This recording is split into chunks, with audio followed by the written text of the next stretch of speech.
Hello दोस्तों, मैं हूं अमित सर और स्वागत करता हूं आपका जीएसटी की इस ऑनलाइन क्लास में। हम लोग डिस्कस कर रहे हैं कि कैटरिंग, रेस्टोरेंट या होटल अकोमोडेशन यानी कि हमारी फूड एंड हॉस्पिटैलिटी इंडस्ट्री पे जीएसटी का सिनेरियो क्या है। तो हम कुछ बेसिक बात डिस्कस कर चुके हैं रेस्टोरेंट के रिगार्डिंग कि रेस्टोरेंट में किस तरह से दोनों चीज़ें होती है, सर्विस और गुड्स। अब आइए इसी मुद्दे को आगे बढ़ाते हैं और अपने दूसरे प्रश्न की ओर आते हैं। हमारा सेकंड क्वेश्चन जो है वो बड़ा इंटरेस्टिंग है कि which are the important definition as per new notification, और ये है वो नया notification CGST R20/2019। CGST rate का ये नोटिफिकेशन है, 2019 में आया था और ये लागू हुआ है 1 अक्टूबर 2019 से। इस नोटिफिकेशन की सबसे अच्छी बात यह है कि इस नोटिफिकेशन में कैटरिंग सर्विसेज, रेस्टोरेंट सर्विसेज और होटल अकोमोडेशन, इन सबको बहुत अच्छे तरीके से डिफाइन किया गया है। तो आइए हम जीएसटी की नज़र से समझ ले कि इन सब चीज़ों को कैसे डिफाइन किया है। सबसे पहले आप यहाँ पे एक बात पढ़ेंगे, अर्लियर मतलब कि इस नोटिफिकेशन से पहले definition of term like restaurant service और आउटडोर कैटरिंग और hotel accommodation was not in law. तीन चीज़ें हैं, पहली रेस्टोरेंट सर्विस, दूसरी आउटडोर कैटरिंग और तीसरी होटल अकोमोडेशन। इन चीज़ों को इस नोटिफिकेशन से पहले लॉ में एक्सप्लेन नहीं किया गया था।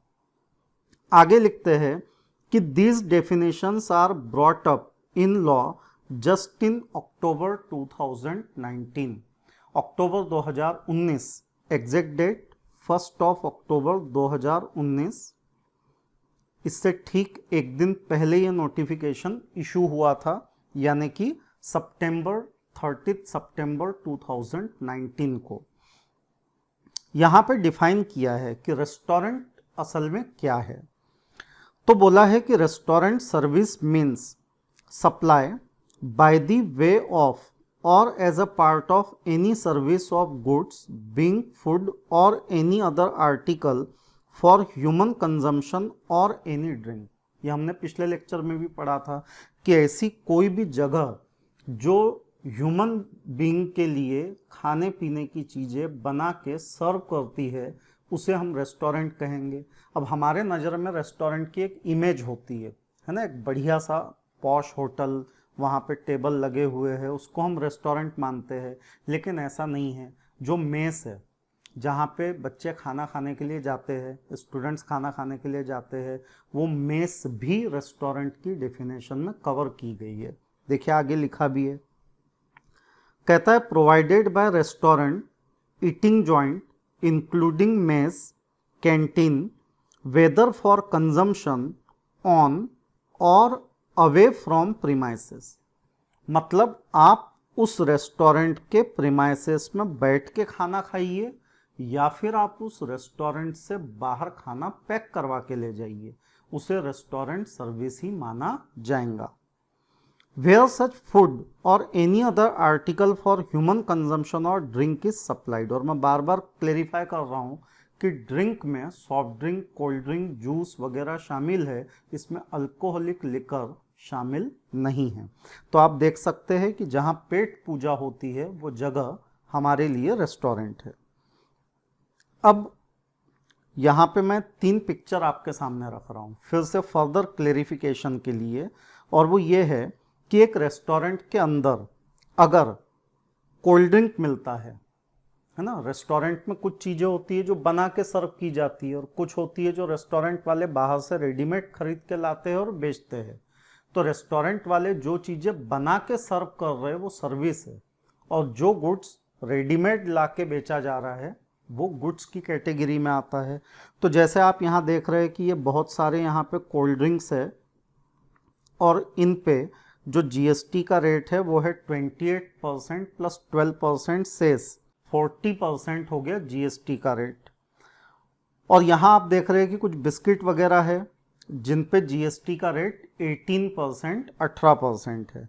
जबकि इस तरह के कोल्ड ड्रिंक जो कि या इस तरह के जूस जो कि होटल हमें बना के देता है, होटल कहने के बजाय मैं रेस्टोरेंट कहूँ तो ज़्यादा बेटर होगा, क्योंकि होटल अकोमोडेशन एक अलग चीज़ है जीएसटी में, बट बोलचाल में निकल जाता है। तो ये हम देखेंगे इसलिए क्योंकि रेस्टोरेंट के लिए दो ऑप्शंस है, एक 5% जीएसटी वाला और एक 18% जीएसटी वाला। तो वो जो दो अलग अलग ऑप्शंस है, इसके कारण मैं कह रहा हूं कि इसे हम आगे डिस्कस करेंगे कि इस पे रेट एग्जैक्टली कैसे लगाए जाते हैं। बाकी इतना तो तय है कि हमारे पास में रेस्टोरेंट में अगर कोई फूड सर्व किया जा रहा है बना के, तो वो सर्विस कैटेगरी में आएगा, और जो गुड्स है उस पे गुड्स का सेपरेट रेट अप्लाई किया जाएगा। आगे कुछ और बातें हैं। कहता है कि in this definition it is clearly provided that there should be supply of goods by the way of service और a part of any service.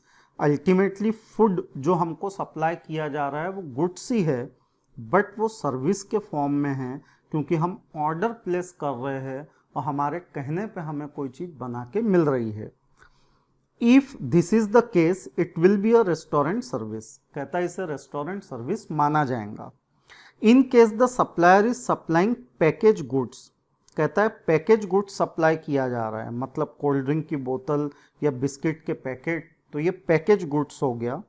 It will be treated as supply of goods only. कहता है कि इसके supply को हम goods का supply मानेंगे, and tax rate applicable for restaurant service would not be leviable, hence tax to be charged on such goods according to its own tax slab। मतलब cold drink पे अगर 40% जीएसटी लगता है तो 40% जीएसटी ही लगेगा। Further any supply of food in regular under contractual agreement would be covered under the restaurant service. तो कहता है कि अगर हम कॉन्ट्रैक्ट बेसिस पे भी किसी को फूड सप्लाई कर रहे हैं तो वो रेस्टोरेंट सर्विस में आएगा। ऐसा कहाँ हो सकता है? तो मान लीजिए कोई बहुत बड़ा ऑफिस प्रीमाइसेस है जहाँ पे बहुत सारे एम्प्लॉयज़ काम करते हैं, और वहाँ पे आपका रेस्टोरेंट खाना सप्लाई करता है, नाश्ता सप्लाई करता है, तो ये भी रेस्टोरेंट सर्विसेज के अंतर्गत ही आएगा। यानी एक बार फिर से क्लियर कर लीजिए कि रेस्टोरेंट सर्विसेज का दायरा क्या है। एक तो रेस्टोरेंट जहाँ हैं वहाँ पे आके लोग फूड ऑर्डर कर रहे हैं, वो सर्विस है। रेस्टोरेंट के अंदर बहुत सारी रेडीमेड चीज़ें हैं, अगर वो रेडीमेड चीज़ें रेस्टोरेंट अपने कस्टमर को बेचता है तो वो गुड्स मानी जाएंगी, और उन पर रिस्पेक्टिवली जो गुड्स का रेट लगेगा वही अप्लीकेबल होगा। एक इंटरेस्टिंग बात है कि हम बेकरी में जाते हैं, केक लेते हैं, अगर बेकरी से आप केक लेंगे तो उस पर 18% जीएसटी का रेट है, लेकिन वही आप किसी रेस्टोरेंट में भी केक काउंटर होता है या पेस्ट्री काउंटर होता है वहाँ से लेंगे तो फिर वहाँ पे दो ऑप्शन आ जाते हैं कि वो रेस्टोरेंट अगर 5% वाली स्कीम में है तो 5% जीएसटी आप देंगे, और 18% वाली स्कीम में है तो 18% जीएसटी आप देंगे। अब ये 5% और 18% वाला मामला क्या है ये हम अगले लेक्चर में डिस्कस करेंगे। तब तक के लिए बाय बाय।